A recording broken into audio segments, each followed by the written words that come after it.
message is responsible to accept it. This is what the Prophet taught us.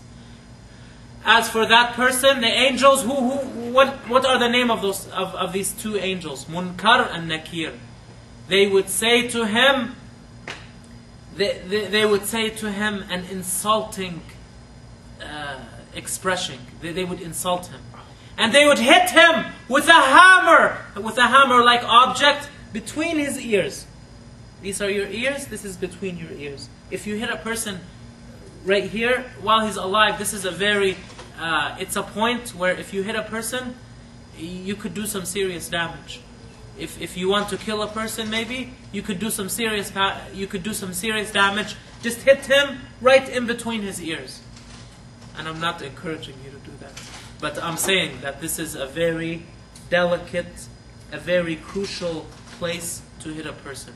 The person would be hit, and with a hammer-like object, if a mountain was hit by that object, the mountain would be leveled. The mountain would be leveled. But that person would not die. In this life, a person is hit, he dies, that's it. We don't see anymore. But if a person is hit in the hereafter, he suffers this pain, and it remains. It remains. It doesn't stop for the non-believer. It doesn't stop. It doesn't get less. It doesn't get less. His pain is consistent. His pain is remaining. His pain is physical, true in body and soul. And regret does not help. Help me, the word, when he says help me, it does not help. It would not help. He had his chance. It's over. He's getting his judgment. The first part of his judgment, which is light compared to the hellfire, compared to the day of judgment. But still, it's not light in any sense. It's very, very, very, very painful, very severe, very severe. And the person who is asked, and there are many things that he feels in the grave. He feels the insects eat away his body. He feels many things.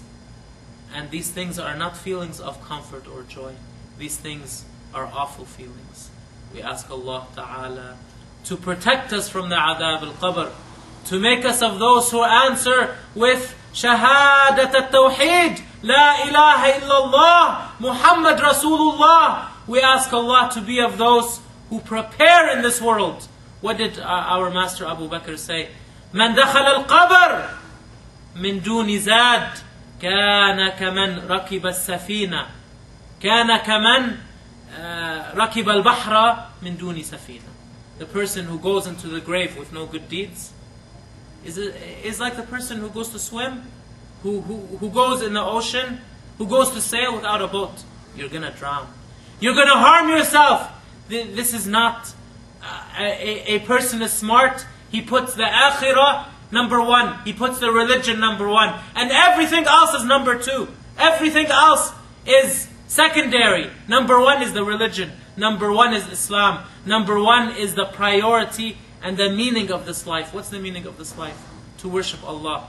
To obey Allah. To do your obligations. To fulfill the orders that have been put upon you. This is the meaning of this life. And then you have other things that are secondary. But many of the people, they look at this world and it's as if that's all they see. And they only work for this world. And those people are truly in loss. Are truly in loss. And they as Al-Imam Ali radiyallahu anhu wa karrama wajha, he said people are sleeping.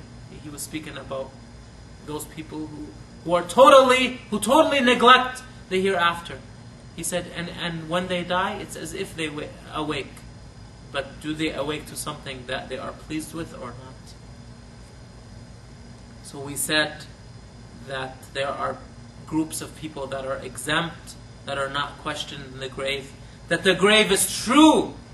The adab, the punishment, or the reward in the grave is true in body and soul.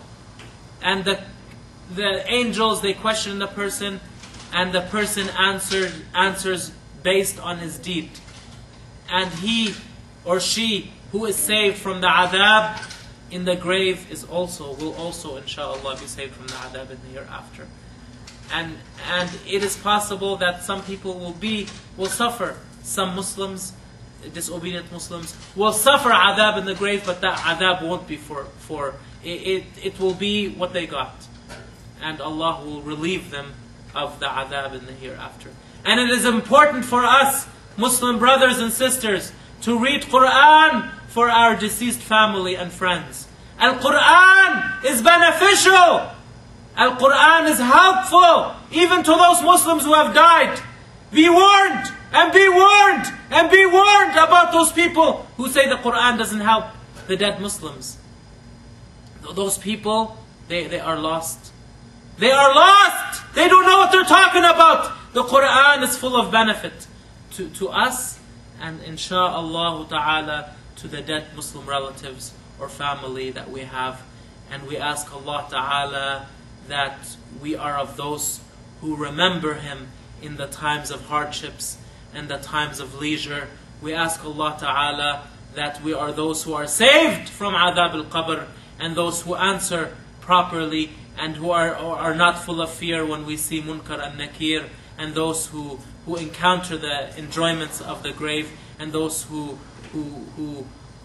are saved in the hereafter and blessed by the shafa'ah of Rasulullah Muhammad sallallahu alayhi wasallam. We ask Allah to die as pious Muslims and to be in Al-Jannah, and to befriend the Rasul sallallahu alayhi wasallam, and to kiss his hand, and to kiss his cheek, and to kiss his head, and to be beside the greatest of all messengers, and in an everlasting place of happiness and peace. أقول هذا والحمد لله ولا إله إلا الله محمد رسول الله اللهم صل وسلم وبارك على نور الهدى محمد وعلى آله وصحبه وسلم آمين ثم آمين ثم آمين.